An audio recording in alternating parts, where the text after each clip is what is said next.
이 대표의 복귀 통합의 일성에도 불구하고 계파 간 갈등이 이어지면서 이 대표가 지명직 최고위원 인선을 할 텐데 과연 어떤 인선을 하느냐, 과연 탕평 인선을 하느냐 관심이 모아지고 있습니다. 한때 원외 친명 인사인 박정현 전 대전 대덕구청장이 유력하게 거론이 됐는데 지금 반발하는 목소리가 있거든요. 친낙계 윤영찬 의원 등이 크게 반발하고 있습니다. 일단 모양새는 지금 지도부가 재검토를 하는 것으로 흘러가고 있는데 그럼에도 불구하고 지명을 할까요? 어떻게 보십니까? 뭐 비명계로 한 명 정도 그냥 지명할 수도 있겠죠. 네. 뭐 그래봐야 사실은 한 명에 불과하다라는 겁니다. 그러니까 지도부 내에 뭐 대부분은 지금 뭐 친명이기 때문에 한 사람 정도 그야말로 구색 맞추기 차원에서 넣어주는 거는 그렇게 어려운 정치적 결정은 전 아니다. 그리고 어찌됐건 싸울 때 싸우더라도 당분간은 좀 휴전 모드로 좀 들어갈 가능성이 높다고 보거든요. 이재명 대표 입장에서는 그게 훨씬 더 유리한 그 선택입니다. 그래서 비명계 중에서 아무개로 할 가능성이 좀 이제 상당히 좀 높은 상태가 아닌가 이렇게 생각합니다. 네, 최 교수님 어떻게 보세요? 지금 계속해서 박정현 전 구청장 얘기가 나왔었는데 좀 약하다 인물이 일각에서 뭐 이런 얘기도 있었어요. 그런 얘기도 나오죠. 사실 이제 충청권이라는 게 강하게 좀 이제 어필됐다고 저는 생각을 해요. 왜냐면 지금 이제 충청 지역의 출신들이 거기에 들어있지 않기 때문에 최고위원회에 들어있지 않아서 지역 안배 차원 또 여성 이런 부분들이 좀 고려가 됐다고 보여지는데 근데 여러 가지 좀 논란이 좀 있는 것 같아요. 그래서 제가 볼 때는 조금 다른 쪽으로 방향을 틀지 않을까 저는 개인적으로 그렇게 생각을 하고요.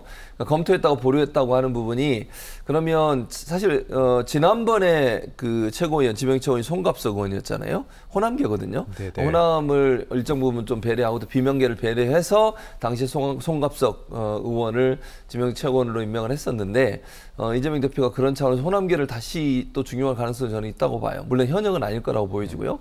여성일 가능성은 높다고 보여지고요. 그래서 또 다른 분이 거론되고 있는 것을 알려주고 있는데 그분이 이제 호남 출신인 걸 알려주고 있습니다. 그래서 두 사람을 놓고 이제 아마 좀 비교를 하고 있는 것 같아요. 고민 중인 것으로 보여지는데 아마 이제 뭐 제 개인적인 생각은 제 그냥 추측인데요.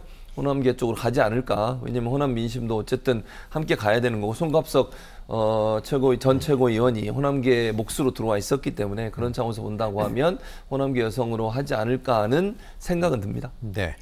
이런 가운데 내년 총선을 앞두고 본격적인 몸풀기에 들어간 이낙연 전 대표가 어제 한 방송과 인터뷰를 했습니다. 민주당 내부 소통이 억압되는 느낌이 든다 이렇게 얘기했고요. 당내 민주주의 활성화가 필요하다라고 말했습니다.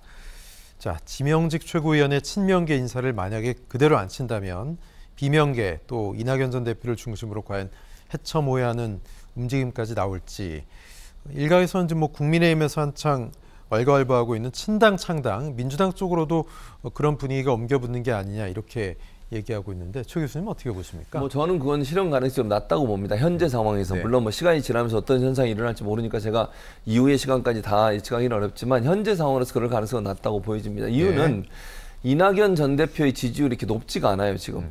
그게 가장 큰 딜레마라고 저는 보거든요. 그러니까 예전에 호남에서 안철수 전 대표가 국민의당으로 어떤 바람을 일으킬 수 있었던 것은 당시 이제 안철수 전 대표에 대한 지지율이 어느 정도 있었고 또 민주당에 대한 당시 민주당에 대한 호남의 어떤 실망감이 있었어요. 근데 지금은 호남의 여론의 흐름을 보면 이재명 대표를 중심으로 뭉쳐 있는 게 보여지고요. 이낙연 전 대표의 지지가 그렇게 높지 않은 상황이에요. 그러니까 강력한 대권 후보 또는 강력한 지지율을 갖고 있는 대중성이 있는 정치인이 중심에 있을 때 신당 창당에 힘이 받는 거거든요. 근데 지금은 그런 상황이 아니라는 거죠. 그러니까 이낙연 전 대표를 중심으로 모인다 한들 크게 성과를 낼 수 있는 상황이 아니라는 점. 이런 점들이 부담으로 작용할 것이고요. 지금 당장은 제가 볼 때 공천까지 신청할 거라고 봅니다. 그러니까 지금 현재 소위 비명계로 분류되고 당의 쓴소리를 하고 있는 분들, 비판적 입장을 내고 있는 분들도 저는 공천 과정까지는 계속 추진할 거라고 보여지고요.